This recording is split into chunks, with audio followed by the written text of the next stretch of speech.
It's Lake Mountain 3D printing, and just showing the latest version of my Dewalt magnetic battery holder.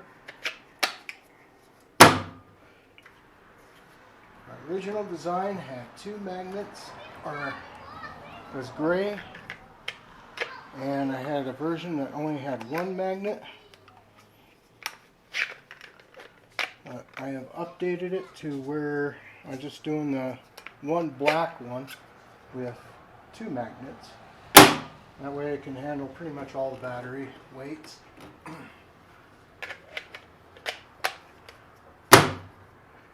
Yep, there it is. And the other one that had two magnets was gray in color, and I thought it was ugly, so just updating the video.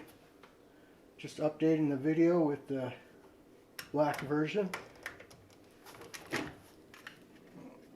Yeah, that's it.